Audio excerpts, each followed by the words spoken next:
Everybody loves a good stew, and I've got a very special one here in my casserole. It smells and looks very expensive, and it tastes simply divine, but it's made out of one of the cheapest cuts of meat there is, the veal shank, flavored with orange and lemon. We're doing Ossobuco today on the French Chef.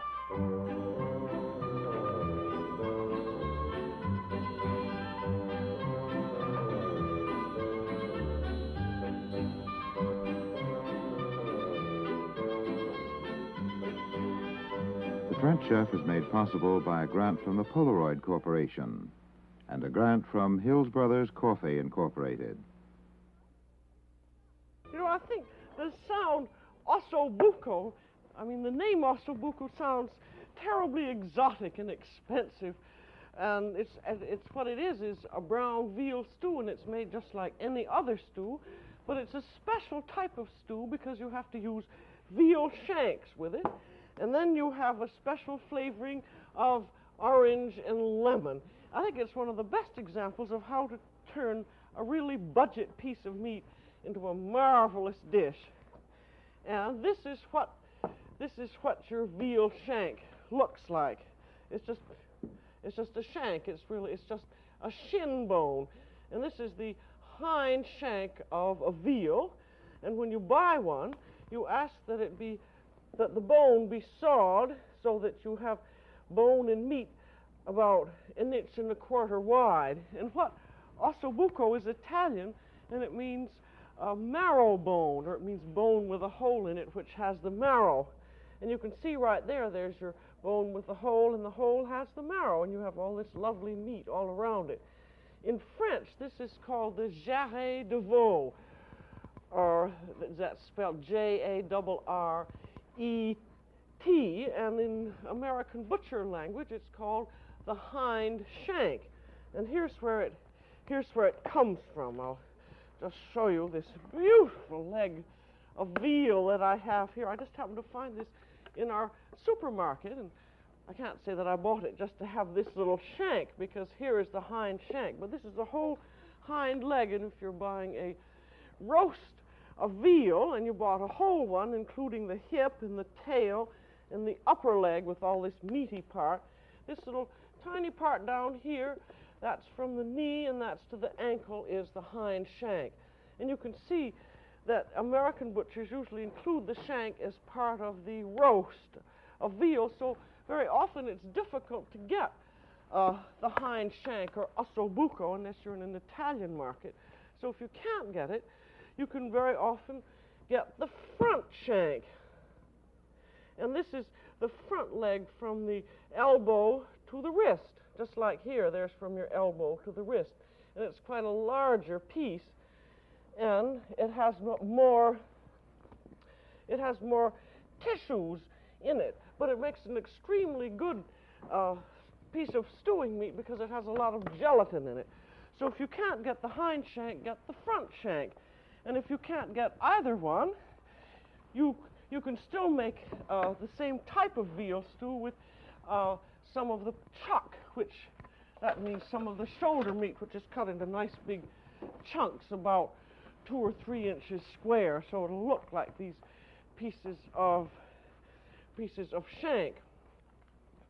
And now we have here, I'm going to compare these two pieces of meat together. You see the hind shank is much smaller, and I'm going to cut these pieces so you'll see how it looks.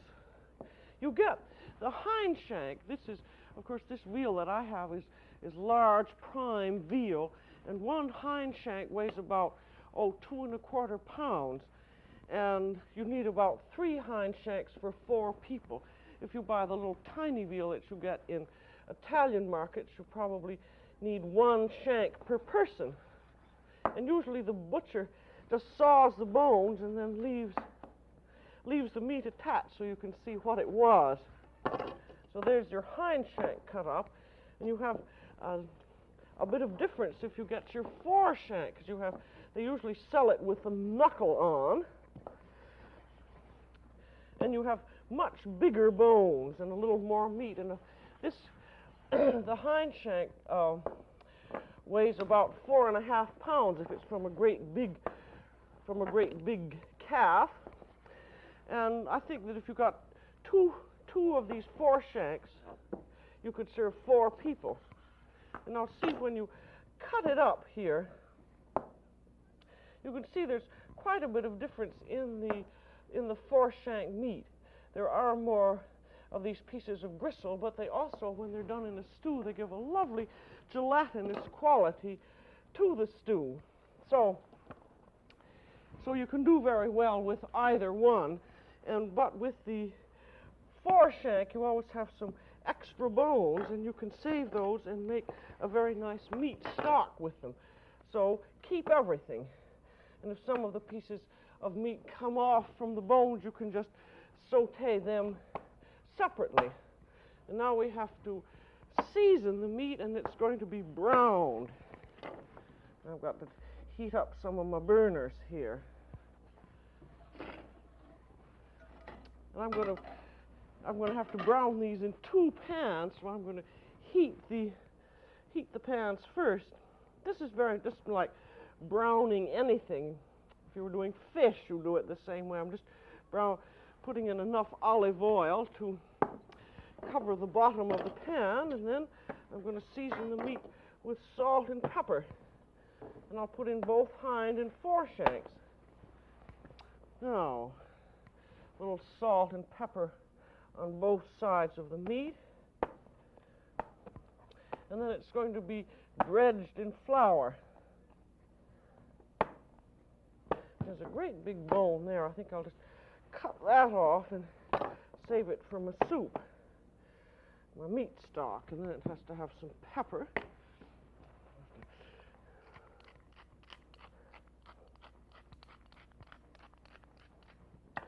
And then pepper on each side, and then it's going to have the flour.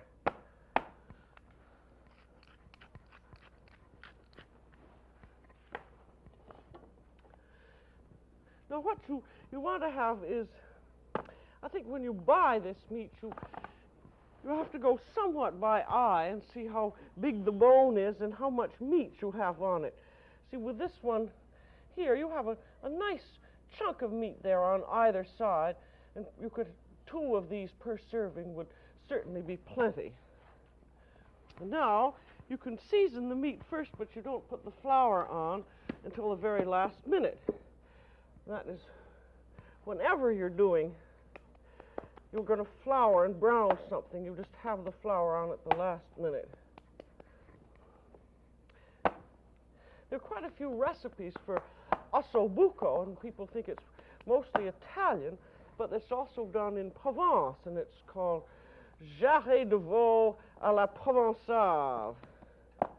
And it's very much the same as the Italian, but I think it has a little bit more flavor. Now being sure that your oil is hot, in goes the meat. This is a tremendously large piece of bone there. Somebody's going to think that they're getting an enormous piece of meat, and they'll be somewhat fooled, but that's the way ossobuco is.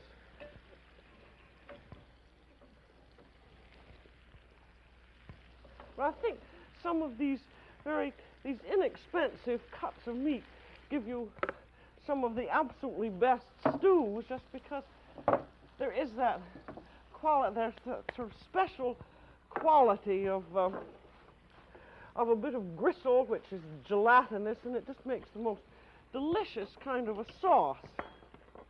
Now this has to be browned very nicely on each side, and it'll probably take 3 or 4 minutes. And you want to keep turning it around and make sure that you don't let the oil burn in the pan.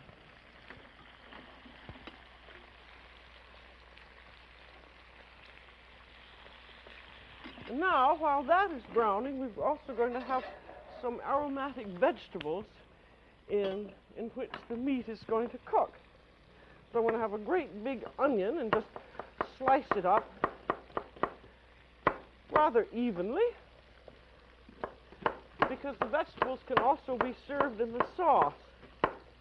So this is where the French recipe differs from the traditional Italian one, the Italian one that I saw in Il Talismano della Felicità. Didn't use any of these aromatic vegetables, but I think that they add a great deal to the stew. Now we want to cook these vegetables in butter, and they cook slowly while I'm putting in about 2 tablespoons of butter there. And as usual with this kind of a dish, the exact proportions make very little difference. I've probably got about a cup of onions and half a cup of carrots, and these are for 4 people. And the reason that you always saute the vegetables first until they're soft is so that they will not give out their flavor properly unless you have sauteed them, because the veal does not cook very long, and you want to get all the flavor out of the vegetables that you can. And then keep looking at the meat and turning it. And you shouldn't, when you're sauteing things, you should saute it over a fairly high heat, but you should never let the oil burn in the pan, because that gives the meat a terrible taste. And you want also to be sure that you're not crowding the pan, otherwise you won't get things to brown properly. I think you really count probably 7 or 8 minutes to brown this meat properly and not too fast. And then we're going to cook it in the casserole, and I want to show you some casseroles because I think they're such an important part of cooking. Of course, you can get now modern ceramic flame-proof casseroles, but I think the important thing is you want one that you can put on top of the stove and also in the oven. Now here's a round one made out of heavy enameled iron, and it's white on the inside and dark outside. And this is a good quality of casserole. Some of them I've seen have been rather lightweight and the inside stains badly, but this one we've used a lot, and it seems to have stood up very well. Of course, with any casserole, you don't want to set it over heat when there's nothing in it, and you don't want to abuse it. Now, this is a more utilitarian shape, an oval one, and I think actually if you're only going to get one casserole, the oval one is extremely useful because you can bake in it a chicken or something. And this one also is heavy enameled iron, and it holds 5 quarts. It's 12 inches this way, 9 inches across, and about 4.5 inches high, and it's a very good all-purpose shape. And then we have the other casserole, which I think is a dandy, which we have the vegetables cooking in. And this one is made out of cast aluminum, and it holds the heat extremely well. And this one is 13 inches across and lengthwise, and 10 across this way, and about 4 1/3 high inches. And it holds 8 quarts. And I think it's an extremely good casserole, and also you don't have to take too good care of it. Now we'll take again a look at this meat.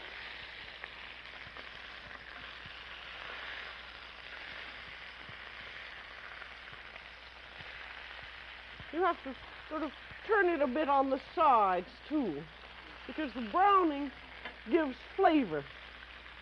I'm not going to brown it as thoroughly as I should, but because I don't want to take all that time, I'm giving you an idea.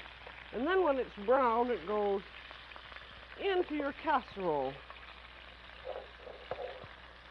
Ideally with Ossobuco, if you're using just these small hind shanks, you can get all of the meat in one layer. And that is better if you can do it, but if you have the great big foreshank, you have to pile them up. But you wouldn't want more than 2 layers, because you don't want to have to put in too much liquid. And now, after you have browned your meat, we have here our 2 pans. This small pan is the no-stick pan. And as you notice, there are no coagulated brown juices on it, but this other pan, which is just heavy aluminum, has some coagulated juices, and these you want to get up because they have a lot of flavor in them. So you want to deglaze, and that means put liquid into the pan. And this recipe calls for about a cup of white wine or 3/4 of a cup of white vermouth. And also, the deglazing is a good idea because you scrape it up with a wooden spoon, and then that helps you clean the pan. And you often see recipes always saying, use a wooden spoon, and the reason you do is if you used a metal spoon, it would make a terrible lot of noise, and also you wouldn't scrape things up well enough. Now you've scraped up all those nice brown, flavorful juices, and then they go into the casserole. As you see, that pan is going to be nothing to wash at all. It's practically all cleaned up now. And now we want to let this boil down until the wine is practically reduced to nothing. And the reason that you want to do that is because you want just the flavor of the wine. You don't want any of the alcohol in it at all. And this brings up the whole question of what kind of white wine to use when you're cooking. And this is a very important point because you're only using the wine for its sort of essential flavor, and that's all. So you want a wine that does have a flavor. Ideally, you want a wine that is a full-bodied, dry wine, so that when you boil it down and you get the essence of flavor, you do have some flavor. The kind of wine you do not want is you do not want a sweet wine, you do not want a sour wine, and you do not want a fruity wine. And by fruity, that means very grapey, because if it's too grapey, then it will sort of alter the taste of what you're cooking it with. And because you're boiling the wine down, you're concentrating its flavor. And if it's sweet, you concentrate that. If it's sour, you have a nasty, sour-tasting dish. And if it's fruity, you have sort of a grapey taste. So it's terribly important that you do get the right type of wine. If you're living in France, you would get the best cooking wine there, I think, is the Macon, which is full and dry, and it comes from sort of the end of Burgundy, just before the Rhone Valley begins. And it's not expensive. It's, 70 to 80 cents a bottle, and it's a perfect cooking wine. I have frankly not found in this country a reasonably priced, dry, full-bodied wine. And so I have always used vermouth, and I use a dry French vermouth. And I think this is entirely a matter of your experimenting and finding out. If you live out in a wine-growing area, you might be able to get, say, a Pinot Blanc, which would be perfect. But I found the vermouth very satisfactory, and if I find a recipe that says 1 cup of white wine, I use 3/4 of a cup of dry French vermouth. And I find it works perfectly, and also it doesn't spoil. I can use 3/4 of a cup of wine and then cork up the bottle, and it's perfectly good in 2 weeks to use some more. Well, if you use a plain wine, you have a little trouble. And now, after you have boiled this down, it'll probably take you about 10 minutes, a little longer than we're doing now, until the wine has practically disappeared. You then put in some good stock. And if you've saved your veal bones, you can brown them in a frying pan and then boil them up with some water and onions and carrots, and you'll have a perfectly delicious stock like this. But if you don't happen to have a stock, you can use canned chicken broth and canned beef bouillon, half and half. And you want to, if you had less veal than that, you'd put in a little less stock than this. You don't want to have it quite covered, just almost covered. And then you can finish cooking this either on top of the stove or in the oven. But we have a few more herbs and things to add to this. And we have some tomatoes. And these are tomatoes that have been dumped into boiling water for 10 seconds so that they can be easily peeled. We've done this. These are called les tomates concassées, which simply means peeled, seeded, and juiced. I think we've done this 25 million times, but I'll do it once again in case you've forgotten how it went. Then you peel the tomatoes and cut them in half, and then we want to get the seeds out, so I'm just going to put the juice into the casserole and leave the seeds in the sieve, because you don't want to cook the seeds because they will get sort of tough. You just want the pulp that we're going to use as soon as this has been squeezed out. And I think the best way to get all the rest of the juice out is just with your hand. And then any seeds that are left can go into the stock pot. So nothing is wasted. And I'll also put the peel in the stock pot too. And then this just gets roughly chopped. And in they go. That's just 2 tomatoes is enough. And one useful thing about the tomato pulp is that it also thickens your stock a little bit.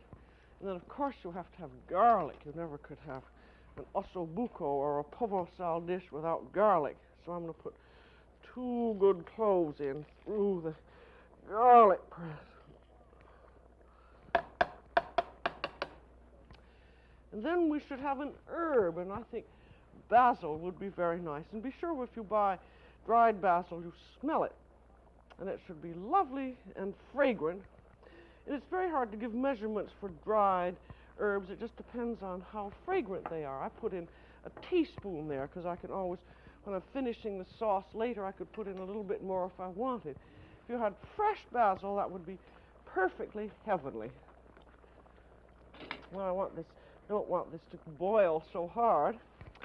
And now we have the final and typical flavoring of the ossobuco, which is the whole peel of 1 orange for this amount. I'm just going to do a little bit of it. You take the vegetable peeler and just take and 1 lemon, and just take the colored part off, not the white.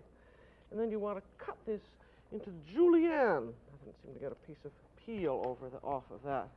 And that means just very fine strips. Just gather 2 or 3 together and just cut them into these little long strips, just as thin as you can, about a 32nd of an inch. And this orange peel and lemon peel just gives the most delicious and subtle flavor. And then you can't add it just the way it is. You have to put the peel in a quart of water and simmer it for 10 minutes, because that takes the bitterness out. And after it's simmered, it just looks like that, and you taste it. And if it tastes tender and not bitter, it's done. And it's about 10 minutes. And then just drain it. Well, this is one of these little things that makes a great deal of difference in the flavor of things. And then after it's drained, that goes right into the casserole. And that's going to simmer along with the ossobuco. And just mix it up with that. It's just lovely, this little orange lemon flavor. And now, this is ready to cook. And this, you can't cook it on top of the stove, but I think that it's much better to cook it in the oven. It just seems to cook more evenly. And this goes into a preheated 325-degree oven. And if you're using just the hind shank, it would take about an hour and a half. And if you're using the fore shank, it'll take a little bit longer. And if you're using a mixture of both, you'll have to take out the tender pieces first. And this depends entirely on the quality of the meat. If you had a very, very young, small veal, it might only take an hour. But this is the kind of thing you have to do by feel. And you don't want to overcook it. You want to cook it just until the meat is tender, but you want to keep it so that the meat still stays on the bone. Otherwise, it won't look like an ossobuco. You see there, you've got the meat there on the bone, and yet the meat is tender when it's pierced with a fork. This, I think, is because veal is such a young animal. That's why you can cook it and have the meat tender, but yet have the bones still there. And then you want to very carefully take a look at your sauce. And this, of course, I've already done this, but what you want to do is to degrease the sauce if there's any grease in it. You just skim it off, and then you want to rapidly boil it down until it is thickened. And you leave all these vegetables that have cooked in it right in the sauce when you serve it. And also the nice thing about this dish is you can get the whole thing done ahead. You can degrease the sauce and boil it down and flavor it just the way you want, and then put it back in the casserole and reheat it when you're ready to serve. That's like all stews. It's just, they're wonderful because you can do them ahead. And then you very carefully tasted the sauce, so it's just perfectly flavored in every way. And then it goes over the meat. And then I think it's always nice to decorate it with a little bit of parsley. Just that always perks things up.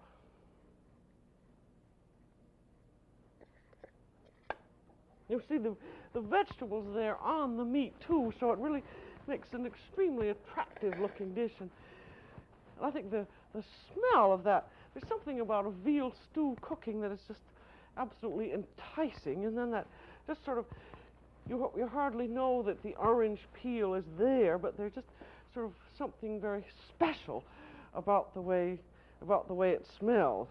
And so we're now ready to serve it.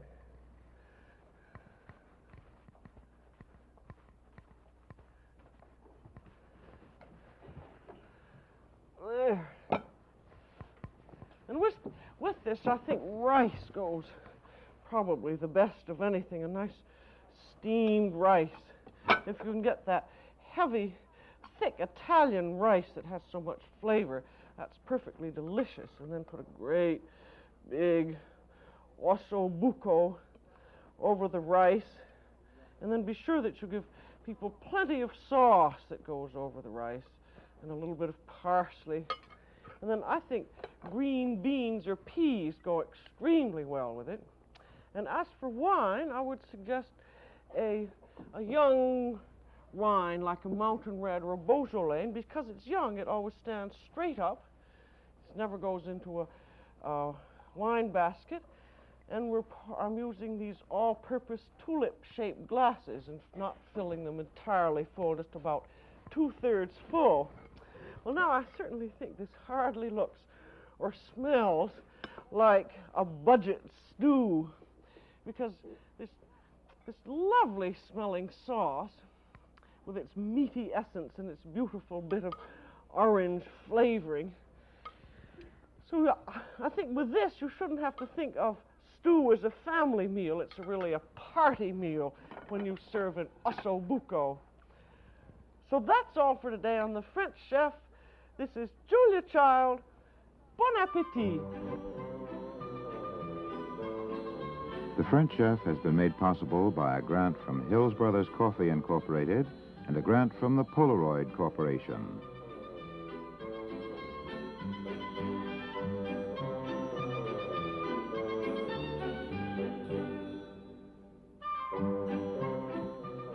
Julia Child is co-author of the book Mastering the Art of French Cooking.